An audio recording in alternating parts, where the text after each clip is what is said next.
Derrière chaque œuvre de la chair, il y a un esprit mauvais. Derrière la jalousie, il y a un esprit de jalousie.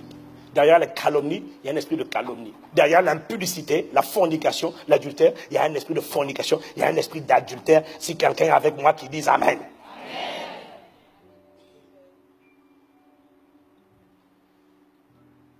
Être charnel te garantit que Dieu ne sera pas le seul à se servir de toi.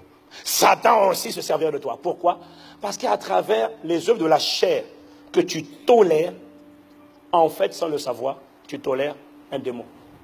Et c'est ça que la plupart des chrétiens ne savent pas. Parce que Satan tend des pièges. Il ne le dit pas aux gens. Il ne le dit pas. Satan fait croire que c'est uniquement bon. Et toi, tu t'entends parler, hein? Non, mais bon, pasteur, c'est... Bon, c'est rien de grave, hein? C'est juste... Bon, c'est vrai que... C'est juste un mauvais caractère, quoi. C'est juste une mauvaise habitude, mais bon, pas de quoi fouetter un chat, quoi.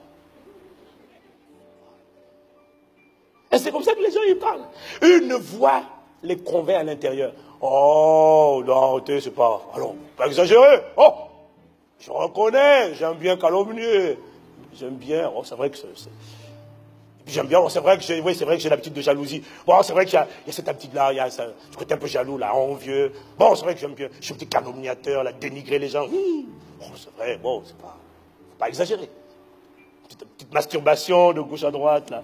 Colère, bon, ça va, ça m'arrive de temps en temps de mettre en colère comme un ouragan. Oh, ça va, c'est vrai. Bon, alors c'est vrai que j'aime bien un peu. C'est vrai que j'ai l'habitude de me sentir rejeté, là, c'est vrai. Mais bon, allons. N'exagérons rien, pas de quoi fêter un chat quand même. Quand c'est comme ça, Satan dit yes, mon gars, yes. Parce que ce que tu ne comprends pas sur Satan, c'est que c'est le prince des ténèbres. Il aime les ténèbres, c'est-à-dire l'obscurité. Il aime agir caché. Tant qu'on n'identifie pas, il n'y a pas de problème. Tu as aidé du nombre de gens que j'ai reçus, moi. J'ai dit à la sœur, elle dit, bon, c'est vrai qu'il y a tel chef. Bon, c'est vrai que... Non, c'est vrai. Bon, je reconnais quand même que j'ai cette mauvaise tendance-là. Mais bon, pasteur, c'est pas grave. J'ai dit, c'est un démon. Oh, pasteur, toi aussi un démon. Quoi, quand je crie sur mon mari, là, on dirait un ouragan, là, mais non, c'est parce qu'il m'a énervé, c'est parce qu'il m'a pris la tête. J'ai dit, non, c'est un démon. Sérieux, c'est un démon. Il est rentré en toi dans ton enfance. C'est un esprit familier. Il fait partie de ta famille. Il fait partie de toi depuis longtemps. Et tant que tu ne reconnais pas que c'est un démon, lui, il est content. Il dit, c'est pas moi. Mais non, pasteur, c'est pas un démon. D'accord. Tu permets? Oui. Au nom de Jésus, je reste tranquille. Je parle à toi. Esprit de colère! Tu l'affliges, tu prends son âme depuis qu'elle est enfance. Je suis sûr que ça remonte à sa relation avec son père. Elle est en colère après son père.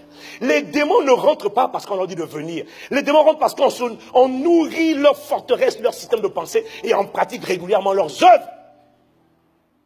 L'esprit de colère sort. Dès que j'ai dit ça, je dis, on parle encore, bouge là. En bon, c'est un esprit, je dis, mais je t'avais dit.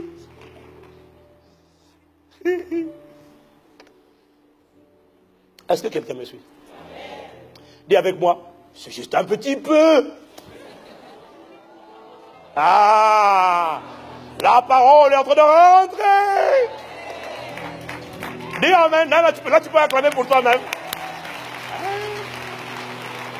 Ça veut dire que là, il y a la maturité qui est en train de naître.